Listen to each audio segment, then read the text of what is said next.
Hi అండి. నమస్తే అందరికీ. అందరూ ఎలా ఉన్నారండి? బాగున్నారా? ఇదొచ్చేసి పండగ రోజు పిండి వంటల వీడియో అనమాట. మేమైతే ఇక్కడ నువ్వుల అరిసెలైతే చేస్తున్నామండి. దానికోసం కావాల్సిన ప్రిపరేషన్స్ అలాగే మేము ఎలా చేసుకున్నాము ఏంటి అనేది ఈ వీడియోలో ఉంటుంది.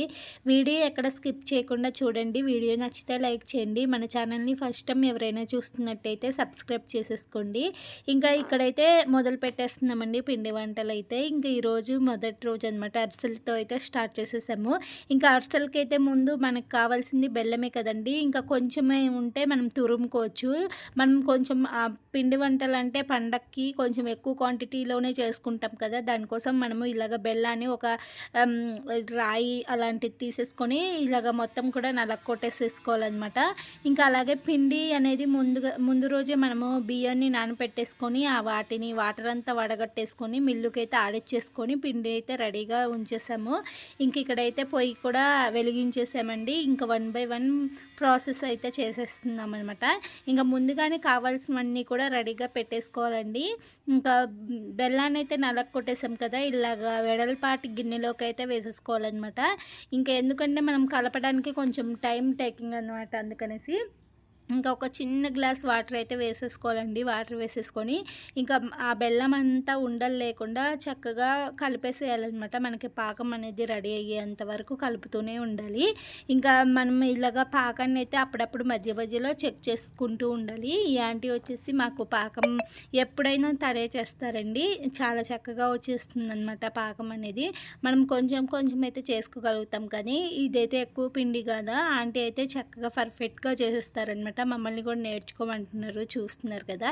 ఇలా వస్తూ ఉంటుంది కదా, అలాగా మనకి ఎక్కడ అంటుకోకుండా వచ్చిందంటే పాకం అయితే రెడీ అయినట్టు అనమాట. ఇంకా అందుకనేసి ఆంటీ అయితే చూడండి అని మా అందరికి కూడా చూపిస్తున్నారనమాట. నేర్చుకోవాలి మీరు కూడా ఖచ్చితంగా అనేసి. ఇంకా మనమైతే ముందుగానే యాలకులు దంచుకొని పెట్టుకున్నాం కదా, అవి అలాగే నువ్వులు, నెయ్యి ఇవన్నీ కూడా యాడ్ చేసేసుకోవాలండి. ఇవన్నీ మనం దగ్గరికే పెట్టేసుకోవాలన్నమాట. ఎందుకంటే మళ్ళీ పాకం గట్టి పడిపోతే అరిసెలు అనేవి స్మూత్గా రావండి, గట్టిగా అయిపోతాయి అనమాట. పాడైపోతుంది పాకం మొత్తము కూడా. అందుకని ఇవన్నీ కూడా మంచిగా దగ్గరగా పెట్టేసుకోవాలి. ఇంకా నువ్వులు కూడా యాడ్ చేసేసాం, చూసారు కదా. ఇలాగ కాదు అంటే మనము ఈ మొత్తం పిండి రెడీ అయిపోయిన తర్వాత నువ్వులు పైనుంచి అంటించి అలా కూడా చేసుకోవచ్చు అనమాట. మేమైతే ఇలానే చేస్తామండి. ఇలా అయితేనే మాకు కొంచెం మంచిగా అనిపిస్తుంది. మనకి నువ్వులు వేసిన తర్వాత మళ్ళీ ఆయిల్లో వేస్తే మొహం మీద కూడా పడిపోతూ ఉంటాయి అనమాట, పేలిపోతూ ఉంటాయి. ఇలా వేసామంటే మనకు ఆ ప్రాబ్లం కూడా ఉండదండి. అందుకనేసి ఇంకా పాకాన్ని అయితే కిందికి దింపేసి వెంటనే ఇంకా కడాయి అయితే పెట్టేసామన్నమాట. ఇంక ఈ పాకం అనేది వేడిగా ఉన్నప్పుడే పిండి అనేది వేసుకుంటూ కలుపుకుంటూ ఉండాలి. చాలా బలంగా కలపాలండి. కొంచెం అయితే టైం పడుతుందనమాట. ఇంకా క్యాన్లో ఉన్న పిండి మొత్తం వేసేసుకుంటూ ఇలాగ చక్కగా మనకి ముద్ద అనేది వచ్చే వరకు అయితే కలుపుతూ ఉండాలన్నమాట. ఇంకా ఇక్కడ వచ్చేసి మనం కడాయి పెట్టాం కదా, అది అయితే వేడైపోయింది. ఆయిల్ అయితే వేసేస్తున్నాను అనమాట. ఇలాగ ఆయిల్ అంతా వేసేసి వేడి చేసేసుకోవాలండి. ఇక్కడైతే రెడీ అయిపోతుందనమాట. మనము కొంచెం ఆయిల్ కూడా పిండిలో అయితే వేసేసుకోవాలన్నమాట. ఇప్పుడు ఇక్కడ చూపిస్తున్నాను కదా, ఇదంతా మంచిగా మనకి కలిసిపోవాలన్నమాట. కలిసిపోయేంత వరకు అయితే మొత్తం నీట్గా ఎక్కడ ఉండలనేవి లేకుండా కలుపుకోవాలి.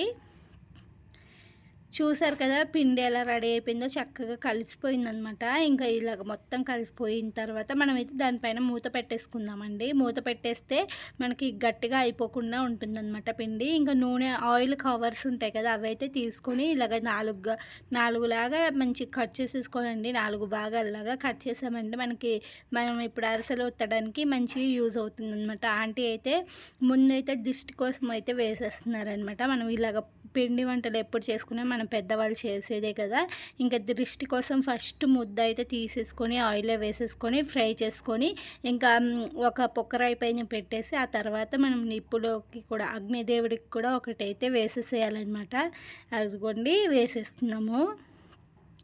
అరిసెలు అయితే చాలా బాగా వచ్చాయండి. పాకం కూడా చక్కగా కుదిరిందనమాట. 7 కేజీల అరిసెలు అయితే చేసేసామండి. దానికోసం 5 కేజీల బెల్లాన్ని అయితే తీసుకున్నామన్నమాట. ఇంక ఇక్కడ చూస్తున్నారు కదా, ఆంటీ అయితే దిష్టి కోసం వేసేసారు కదా, అవైతే ఫ్రై అయిపోయి తీసేసి పొక్కరాయి పైన ఒకటి అలాగే నిప్పులో అంటే అగ్ని దేవుడికి ఒకటైతే చూపించేయాలన్నమాట. అలాగా వేసేస్తే చాలా మంచిదన్నమాట. ఇంక ఇక్కడి నుంచి అయితే స్టార్ట్ అయిపోయిందండి పని. మేమైతే ఒక గంట సేపు కూర్చున్నాము, తొందరగానే రెడీ అయిపోయాయి అనమాట. అరిసెలన్నీ కూడా చాలా చక్కగా పొంగుతూ బాగా వచ్చాయండి. చూస్తున్నారు కదా ఇక్కడ నువ్వులు కూడా మనకైతే చక్కగా కనిపిస్తాయన్నమాట. ఫ్రై అయిపోయిన తర్వాత కూడా ఇంకా నీట్‌గా అయితే కనిపిస్తూ ఉంటాయి. ఇలాగ రౌండ్‌గా అయితే ఒత్తేసుకోవాలండి. ఇంకా కావాలంటే మనం చాలా పెద్దగా కూడా చేసుకోవచ్చండి. చాలా బావుంటుందనమాట అరిసెలనేవి. ఇంక ఇక్కడైతే మనకి చాలామంది అయితే కావాల్సిందనమాట. ఇలాగ ఫ్రై చేయడానికి, ఒత్తడానికి ఒకరు, ఆయిల్‌లో వేయడానికి ఒకరు, తీయడానికి ఒకరైతే ఉండాలండి కంపల్సరీగా. ఇలాంటప్పుడైతే మా చిన్నప్పుడు మేమైతే ఎవరు అరిసెలు చేసినా అందరి ఇళ్ళకైతే వెళ్ళి ఇలాంటి హెల్ప్ అయితే చేసేవాళ్ళము. ఇప్పటి రోజుల్లో ఎవరు రావట్లేదు కానీ మా చిన్నప్పుడైతే అసలు సంక్రాంతికి మేము ఖాళీగా ఉండేవాళ్ళమే కాదనమాట. ఎవరైనా అప్పలు చేస్తున్నాం రండమ్మా అని పిలిస్తే అందరం కలిసి వెళ్ళేవాళ్ళం అనమాట. మీరు కూడా ఇలాంటి స్వీట్ మెమరీస్ ఉన్నాయా? నచ్చిందా వీడియో? లైక్ చేయండి.